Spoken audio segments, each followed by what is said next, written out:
দাঁড়িয়ে পেশাব করলে কি গুনাহ হবে? ওযু করার পর বাচ্চার পেশাব হাতে লাগলে কি পুনরায় ওযু করব নাকি শুধু হাত ধুলেই হবে? মোবাইল পকেটে নিয়ে নামাজ পড়া যাবে? বিদেশে যাওয়ার জন্য বয়স বাড়লে কি গুনাহ হবে? আমার একটা ডিপিএস আছে, তার সুদ দিয়ে কি আমি নিজের বাথরুম বানাতে পারবো? আজান চলাকালীন ওয়াশরুমে থাকলে মনে মনে আজানের জবাব দেওয়া যাবে কি? বাসায় মেয়েরা কি মাথায় কাপড় ছাড়া থাকতে পারবে যদি বাসায় কোনো পরপুরুষ না থাকে? প্রাপ্তবয়স্ক হওয়ার পর যদি জানতে পারে আকিকা হয়নি, সেক্ষেত্রে করণীয় কি? হাতে কলমের কালি থাকলে ওযু হবে কি? বিয়েতে শেরওয়ানি পরা কি ইসলাম সম্মত? ঘরে কবুতর বা পাখি পালন করা কি গুনাহ? পানির নিচে ছতর ঢাকা লাগবে কি? আজান চলাকালীন সময় নামাজ পড়া যাবে কি না? যদি কেউ 40 দাওয়াত দিয়ে থাকে তবে সেখানে যাওয়া কি জরুরি? না গেলে কোনো গুনাহ হবে? চলুন আমরা প্রবেশ করি প্রশ্ন উত্তরের আলোকিত ভুবনে। মারিয়াম মিজান এটি থেকে আপনি লিখেছেন ইউটিউব চ্যানেলে, ওযু করার পর বাচ্চার পেশাব হাতে লাগলে কি পুনরায় ওযু করব নাকি শুধু হাত ধুলেই হবে?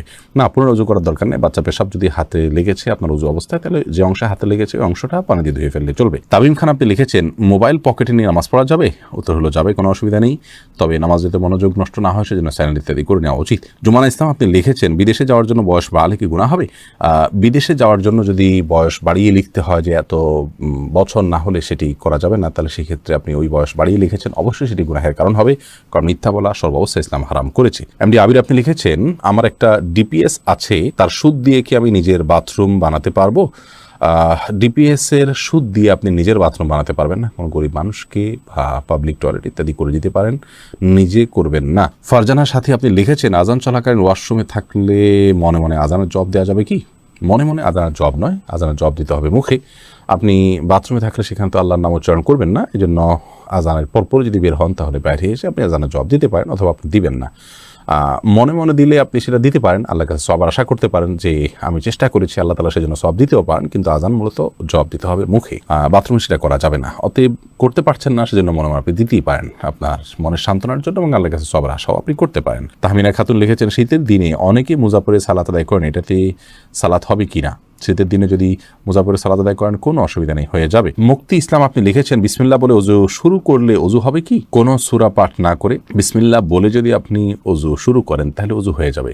ওযু শুরু করার জন্য কোনো সূরা পাঠ করার দরকার নেই, শুধু বিসমিল্লাহ পাঠ করেই ওযু করার নির্দেশনা হাদিসে এসেছে। আফরিন চৌধুরী মিম আপনি লিখেছেন হাতে কলমের কালি থাকলে ওযু হবে কি? হবে, কারণ কলমের কালির কারণে হাতের আমাদের ত্বকের উপরে আলাদা কোনো স্তর পড়ে না। জালাল আহমেদ লিখেছেন বিয়েতে শেরওয়ানি পরা কি ইসলাম সম্মত? বিয়েতে শেরওয়ানি পরা এটি অবশ্যই ইসলাম অনুমোদিত এই অর্থে যে আমরা একটু আগে বলছিলাম যে পোশাক আশাকের ক্ষেত্রে পৃথিবীর যে অঞ্চলে মানুষ যেরকম পোশাক আশাক করে, বিশেষ করে বিয়ে শাদীতে যে কালচার মানুষের সমাজে প্রচলিত আছে সেই কালচার ধারণ করতে কোনো অসুবিধা নেই, যদি কোনো হাদিসে কোনো মৌলিক নির্দেশনার খেলাফ না হয়।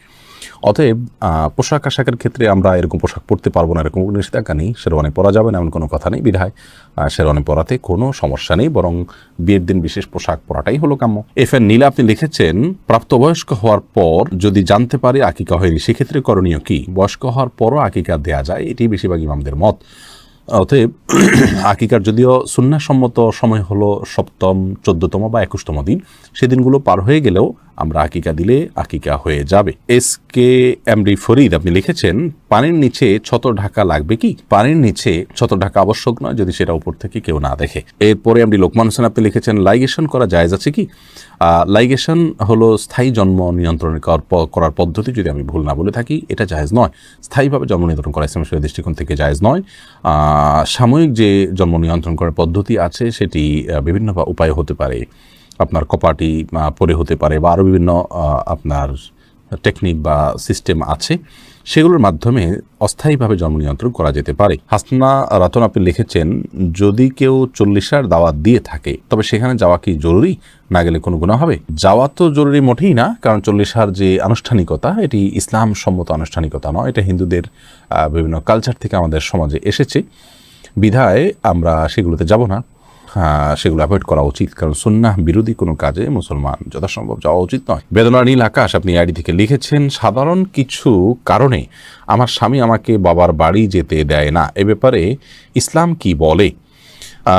আপনার স্বামী আপনার বাবার বাড়ি যেতে নিষেধ করলে সেটি তিনি অন্যায় করছেন, অবিচার করছেন, কারণ আত্মীয়তার সম্পর্ক ছিন্ন করা শরীয়তে অত্যন্ত জঘন্য অপরাধ। সে অপরাধ করতে আপনাকে বাধ্য করে তিনি অপরাধ কাজ করছেন, তিনি অন্যায় কাজ করছেন।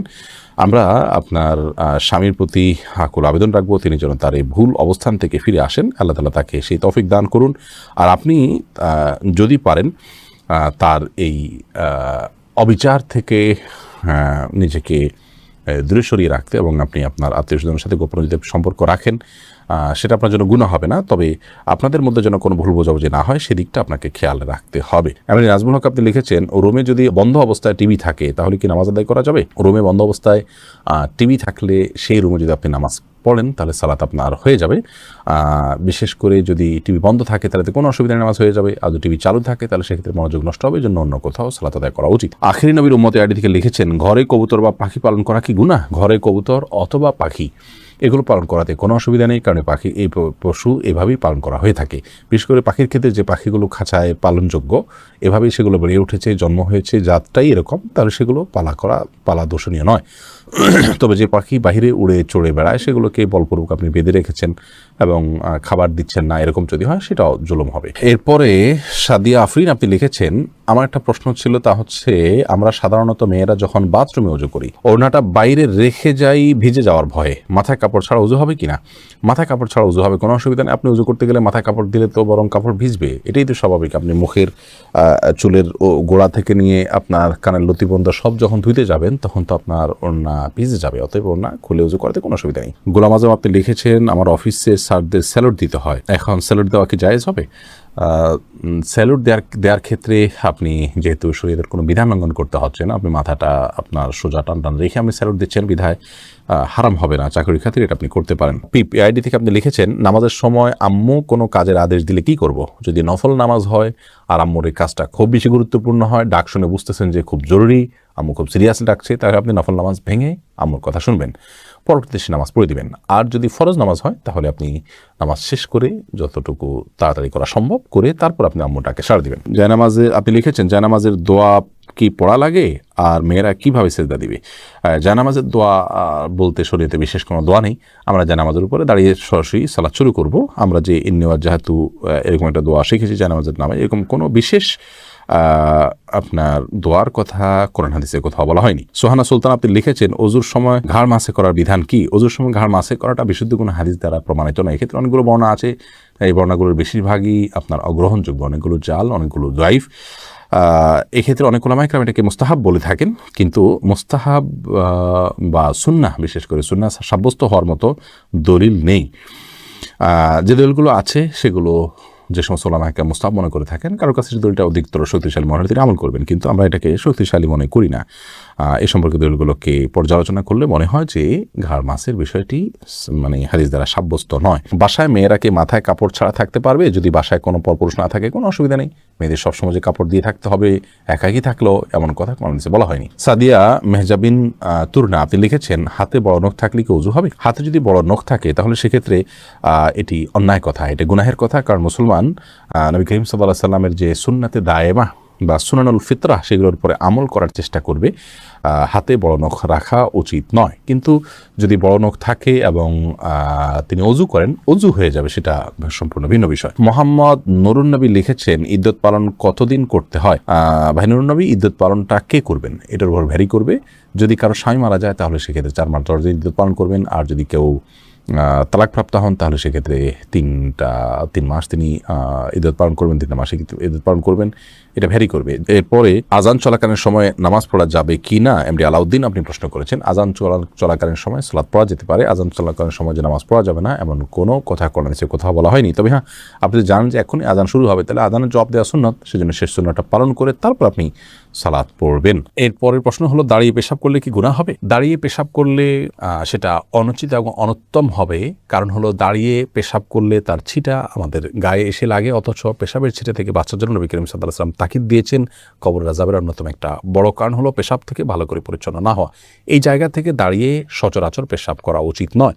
রাসূল আকরাম সাল্লাল্লাহু আলাইহি সাল্লাম সম্পর্কে আমাদের আয়েশা রাদিয়াল্লাহু তাআলা বলেছেন, এবং তিরমিজিতে হাদিসটি বর্ণিত হয়েছে, তার ভাষ্য হলো এরকম যে তিনি বলেছেন, নবী আলাইহিস সালাম দাঁড়িয়ে পেশাব করতেন, এই কথা কেউ বললে তোমরা বিশ্বাস করবে না। সেই জায়গা থেকে দাঁড়িয়ে পেশাব করাটাকে অ্যাভয়েড করা উচিত এবং উত্তম। তবে সৌদি আরবের উলামায়ে কেরাম বিন বাজ, ইবনে উসাইমিন রাহিমাহুল্লাহ সহ অনেক উলামায়ে কেরাম বলে থাকেন যে কেউ চাইলে দাঁড়িয়ে পেশাব করতে পারেন, বিশেষ করে পেশাবের ছিটা ইত্যাদি আসবে, নাপাক হয়ে যাবে, তার কাপড় শরীর লেগে যাবে, এরকম আশঙ্কা যদি না থাকে তাহলে সে অবস্থায় দাঁড়িয়ে পেশাব করাতে অসুবিধা নাই তারা মনে করেন। তার কারণ হলো বুখারীর একটি হাদিস রয়েছে, যে হাদিসে নবী করিম সাল্লাল্লাহু আলাইহি ওয়াসাল্লাম কোন একটা ময়লাযুক্ত এলাকাতে যেখানে বসার পরিবেশ ছিল না সেখানে দাঁড়িয়ে তিনি পেশাব করেছেন। এ হাদিসটাকে তারা ব্যাপক অর্থে নিয়ে থাকেন, কিন্তু প্রথম মতটি অধিকতর বিশুদ্ধ এবং দলিল থেকে আপনার দলিল সমৃদ্ধ বলে আমাদের কাছে মনে হয়। অতএব সচরাচর এবং সাধারণ অবস্থাতে দাঁড়িয়ে পেশাব না করে বসে পড়াই উচিত। রাসূল আকরাম সাল্লাল্লাহু আলাইহি ওয়াসাল্লাম সবাই অবস্থায় সেটিই করতেন। হ্যাঁ, বিশেষ কোনো কারণে কোনো জায়গায় বসার পরিবেশ নাই এরকম হলে সেখানে দাঁড়িয়ে পেশাব করা যেতে পারে।